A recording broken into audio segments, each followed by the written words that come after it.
بسم اللہ الرحمن الرحیم۔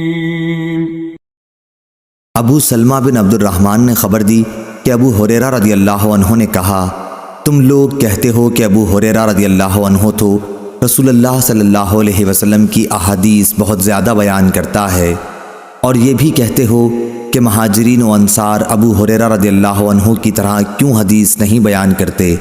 اصل وجہ یہ ہے کہ میرے بھائی مہاجرین بازار کی خرید و فروخت میں مشغول رہا کرتے تھے، اور میں اپنا پیٹ بھرنے کے بعد پھر برابر رسول اللہ صلی اللہ علیہ وسلم کی خدمت میں حاضر رہتا، اس لیے جب یہ بھائی غیر حاضر ہوتے تو میں اس وقت بھی حاضر رہتا، اور میں وہ باتیں آپ صلی اللہ علیہ وسلم سے سن کر یاد کر لیتا جس سے ان حضرات کو اپنے کاروبار کی مشغولیت کی وجہ سے یا تو سننے کا موقع نہیں ملتا تھا یا وہ بھول جایا کرتے تھے۔ اسی طرح میرے بھائی انصار اپنے اموال کھیتوں اور باغوں میں مشغول رہتے، لیکن میں صفہ میں مقیم مسکینوں میں سے ایک مسکین آدمی تھا۔ جب یہ حضرات انصار بھولتے تو میں اسے یاد رکھتا۔ ایک مرتبہ رسول کریم صلی اللہ علیہ وسلم نے ایک حدیث بیان کرتے ہوئے فرمایا تھا کہ جو کوئی اپنا کپڑا پھیلائے اور اس وقت تک پھیلائے رکھے جب تک اپنی یہ گفتگو نہ پوری کر لوں، پھر جب میری گفتگو پوری ہو جائے تو اس کپڑے کو سمیٹ لے، تو وہ میری باتوں کو اپنے دل و دماغ میں ہمیشہ یاد رکھے گا۔ چنانچہ میں نے اپنا کمبل اپنے سامنے پھیلا دیا۔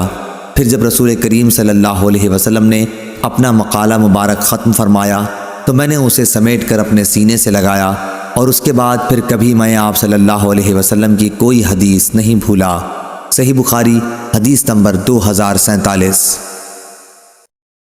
سعد نے بیان کیا، ان سے ان کے دادا ابراہیم بن عبد الرحمن بن عوف رضی اللہ عنہ نے بیان کیا کہ عبد الرحمن بن عوف رضی اللہ عنہ نے کہا کہ جب ہم مدینہ آئے تو رسول اللہ صلی اللہ علیہ وسلم نے میرے اور سعد بن ربیع انصاری کے درمیان بھائی چارہ کرا دیا۔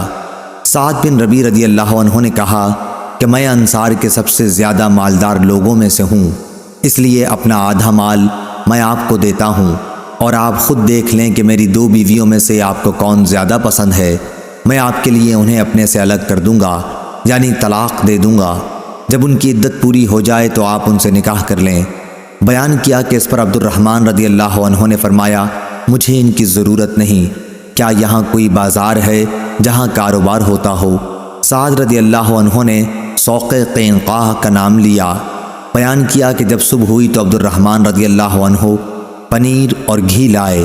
راوی نے بیان کیا کہ پھر وہ تجارت کے لیے بازار آنے جانے لگے۔ کچھ دنوں کے بعد ایک دن وہ رسول اللہ صلی اللہ علیہ وسلم کی خدمت میں حاضر ہوئے تو زرد رنگ کا نشان کپڑے یا جسم پر تھا۔ رسول اللہ صلی اللہ علیہ وسلم نے دریافت فرمایا، کیا تم نے شادی کر لی ہے؟ انہوں نے کہا کہ ہاں۔ آپ صلی اللہ علیہ وسلم نے دریافت فرمایا کہ کس سے؟ بولے کہ ایک انصاری خاتون سے۔ دریافت فرمایا اور مہر کتنا دیا ہے؟ عرض کیا کہ ایک گٹھلی برابر سونا دیا ہے، یا یہ کہا کہ سونے کی ایک گٹھلی دی ہے۔ پھر نبی کریم صلی اللہ علیہ وسلم نے فرمایا، اچھا تو ولیمہ کر، خواہ ایک بکری ہی کا ہو۔ صحیح بخاری حدیث نمبر 2048۔ انس بن مالک رضی اللہ عنہ نے بیان کیا کہ جب عبد الرحمن بن عوف رضی اللہ عنہ مدینے آئے، رسول اللہ صلی اللہ علیہ وسلم نے ان کا بھائی چارہ سعد بن ربیع انصاری رضی اللہ عنہ سے کرا دیا۔ سعد رضی اللہ عنہ مالدار آدمی تھے۔ انہوں نے عبد الرحمن رضی اللہ عنہ سے کہا، میں اور آپ میرے مال سے آدھا آدھا لے لیں، اور میں اپنی ایک بیوی سے آپ کی شادی کرا دوں۔ عبد الرحمن رضی اللہ عنہ نے اس کے جواب میں کہا، اللہ تعالیٰ آپ کے اہل اور آپ کے مال میں برکت عطا فرمائے، مجھے تو آپ بازار کا راستہ بتا دیجئے۔ پھر وہ بازار سے اس وقت تک واپس نہ ہوئے جب تک نفع میں کافی پنیر اور گھی نہ بچا لیا۔ اب وہ اپنے گھر والوں کے پاس آئے، کچھ دن گزرے ہوں گے یا اللہ نے جتنا چاہا۔ اس کے بعد وہ آئے کہ ان پر زردی کا نشان تھا۔ حضرت صلی اللہ علیہ وسلم نے دریافت فرمایا، یہ زردی کیسی ہے؟ عرض کیا، یا رسول اللہ صلی اللہ علیہ وسلم، میں نے ایک انصاری عورت سے شادی کر لی ہے۔ آپ صلی اللہ علیہ وسلم نے دریافت فرمایا کہ انہیں مہر میں کیا دیا ہے؟ عرض کیا، سونے کی ایک گٹھلی، یا یہ کہا کہ ایک گٹھلی برابر سونا۔ آپ صلی اللہ علیہ وسلم نے فرمایا کہ اچھا اب ولیمہ کر، اگرچہ ایک بکری ہی کا ہو۔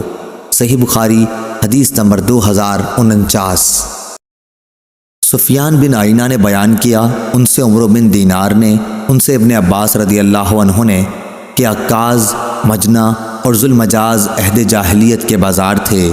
جب اسلام آیا تو ایسا ہوا کہ مسلمان لوگ خرید و فروخت کے لیے ان بازاروں میں جانا گناہ سمجھنے لگے، اس لیے یہ آیت نازل ہوئی، تمہارے لیے اس میں کوئی حرج نہیں اگر تم اپنے رب کے فضل یعنی رزق حلال کی تلاش کرو حج کے موسم میں۔ یہ ابن عباس رضی اللہ عنہ کی قرات ہے۔ صحیح بخاری حدیث نمبر 2050۔